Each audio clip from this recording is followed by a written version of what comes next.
It is 3:07 in the morning. You did not hear an alarm. No one called your name. Nothing obvious woke you. Yet your eyes are open. The room is dark. Your body is tired, and your hand wants to reach for the clock. 3:07. For a few seconds, everything is quiet. Then your mind begins. Why am I awake again? How many hours are left?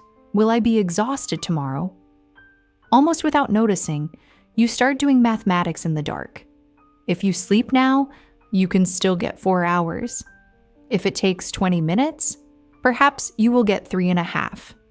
If you are awake at 4, tomorrow feels ruined.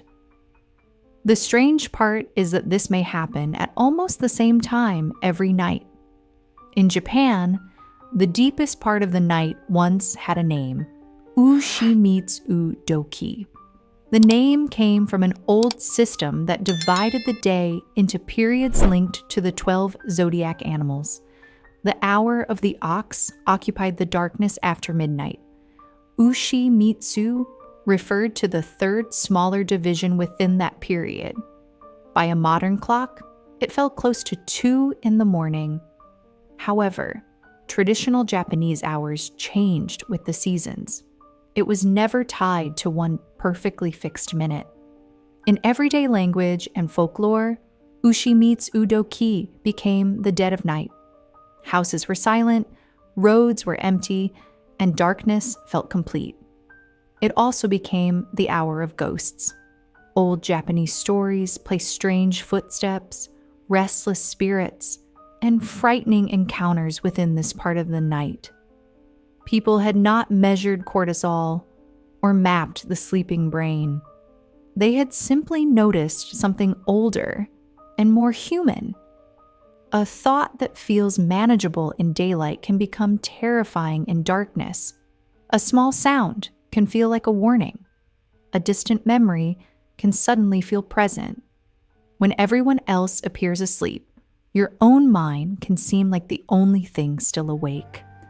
But here is the important correction. Ushimitsu-doki is not an ancient Japanese medical explanation for waking at 3 in the morning.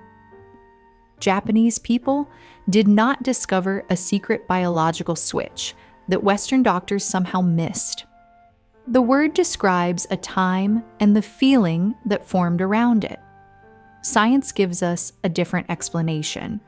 Strangely, that explanation makes the old stories even easier to understand. Sleep is not one unbroken state that begins when you close your eyes and ends when the alarm rings. During the night, your brain moves through repeating stages.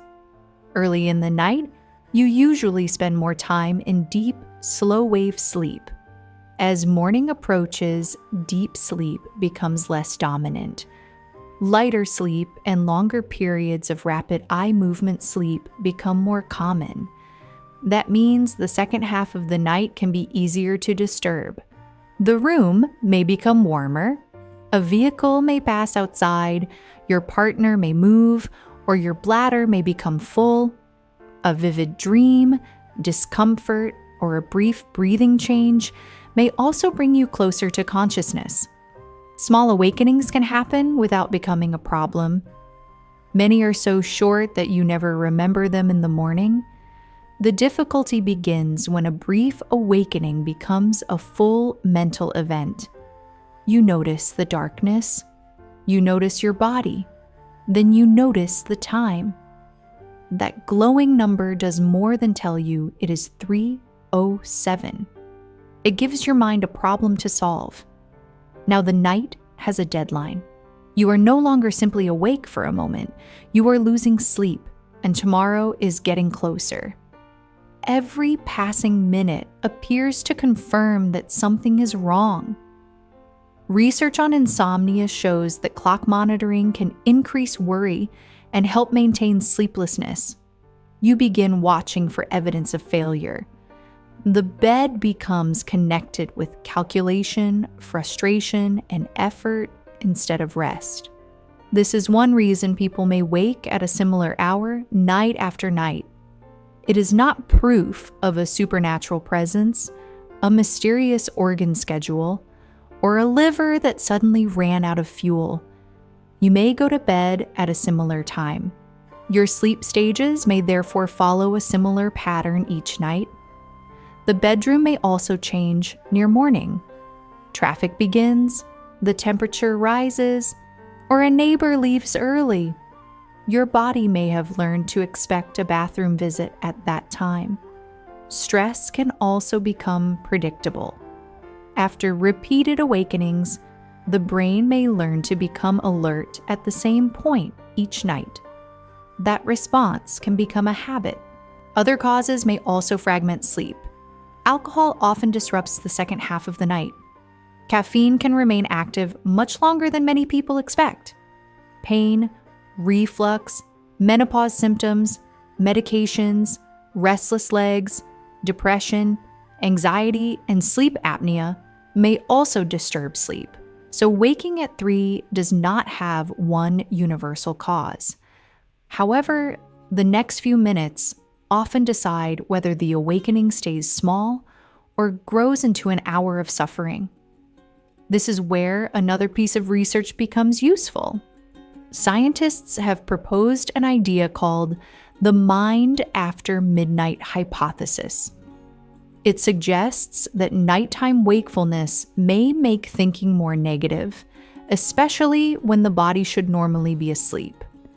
This does not mean your rational brain switches off completely at 3 o'clock. It also does not mean every nighttime thought is false.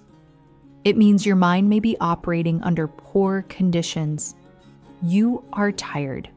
The world is dark. Very little new information is entering your senses.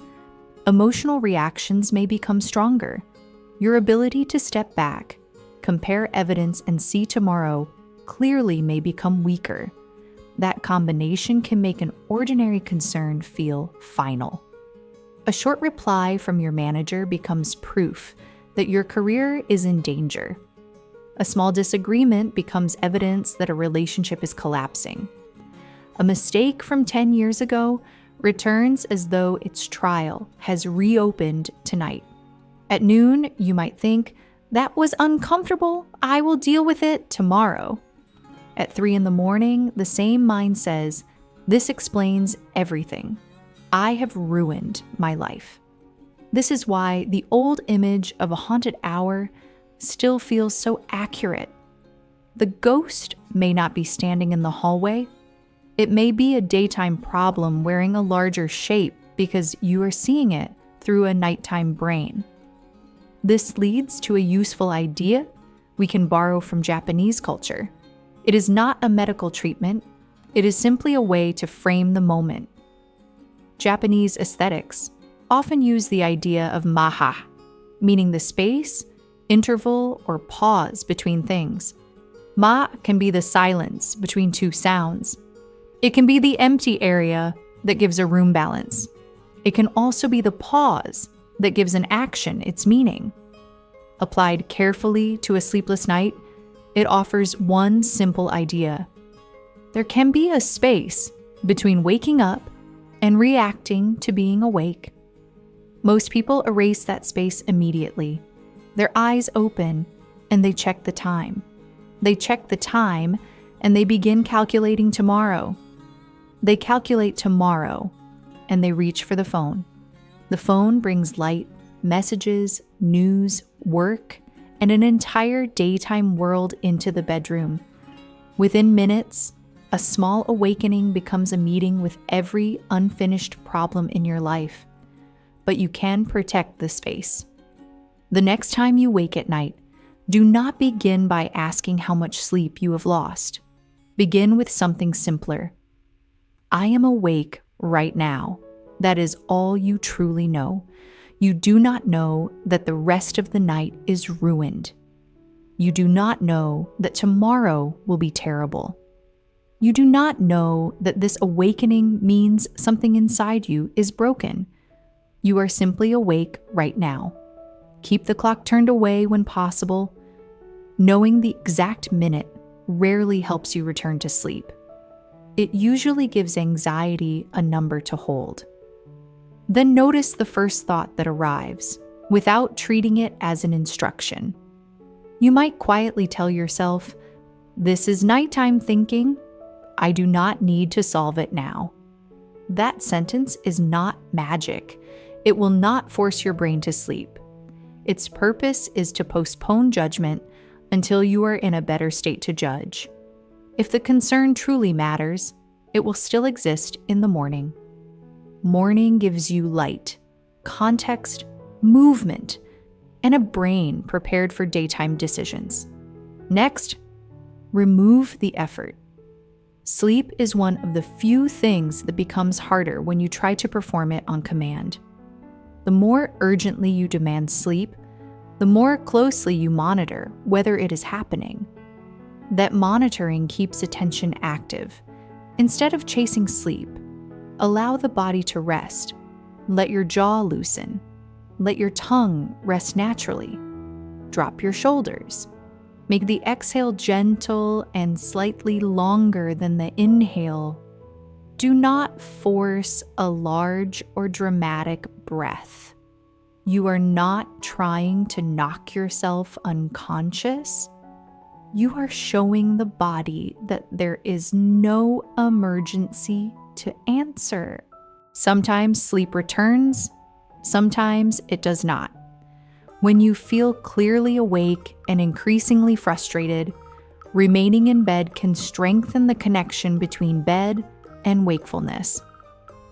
Cognitive behavioral therapy for insomnia includes a principle called stimulus control. It encourages you to leave the bed when you cannot sleep. Keep the light low and do something quiet. The goal is not to obey a stopwatch. Watching 20 minutes pass would only recreate the same clock problem. Use your state, not the clock. When the bed feels like a place of battle, step away for a while. Sit somewhere dim. Read something calm on paper, or listen to quiet audio with the screen turned off. Avoid work, arguments, shopping, news, and bright overhead light. Return when your eyelids feel heavy again. This may sound less impressive than a secret Japanese technique, but it is more honest, and it is more useful. No single sentence can guarantee that you will fall asleep within 10 minutes. There is no proven ushimitsu-doki ritual that stops cortisol within 90 seconds. There is also no evidence that every 3 o'clock awakening comes from the same biological event. What you do have is a way to stop one awakening from collecting extra fuel. Do not add a clock. Do not add a prediction about tomorrow. Do not add a courtroom for your past. Do not add a glowing screen filled with the entire world. Let the awakening remain small. It also helps to examine the pattern during the day when you can think clearly. Notice your usual bedtime and waking time. Look at caffeine, alcohol, room temperature, noise, pain, reflux, and medication changes. Notice frequent bathroom trips. Ask whether anyone has heard loud snoring, gasping, or pauses in your breathing. A regular waking time and morning light can help stabilize the body clock. However, persistent nighttime waking is not something you must solve through willpower alone. Speak with a qualified healthcare professional when it happens often, continues for months, or seriously affects your daytime functioning. Seek guidance when it comes with loud snoring, choking, severe sleepiness, depressed mood, significant pain, or other concerning symptoms. The most effective treatment for chronic insomnia is often not another tea, supplement, or expensive pillow. Clinical guidelines commonly recommend cognitive behavioral therapy for insomnia as an initial treatment. It addresses thoughts and behaviors that can keep insomnia alive after the original trigger has passed. Perhaps that is the real meaning we can take from ushimitsu-doki. Centuries ago, people gave the deepest night a name because unnamed darkness feels larger. Naming a moment can change your relationship with it. The name does not control your hormones. It does not drive away spirits. It reminds you that this hour is a temporary state, not a final truth. At 3 a.m, the room may feel endless. It is not. The thought may feel urgent. It can wait. The fear may feel wiser than you. It is speaking from the darkest part of the night. The next time your eyes open and the house is silent, leave the clock alone. Notice the pause before the spiral begins. You can call the hour ushimitsu-doki if the name helps you remember. It is the deep hour of the ox. It is the old, haunted space between one day and the next. But do not ask it to tell you the truth about your life. Let morning do that. Personally, I think this old Japanese word is comforting for one simple reason. It reminds us that people have always known how strange the mind can feel during the deepest night. We are not weak, broken, or alone, because darkness temporarily changes the size of our worries. What time do you usually wake when sleep suddenly disappears? And what is the first thought your mind gives you?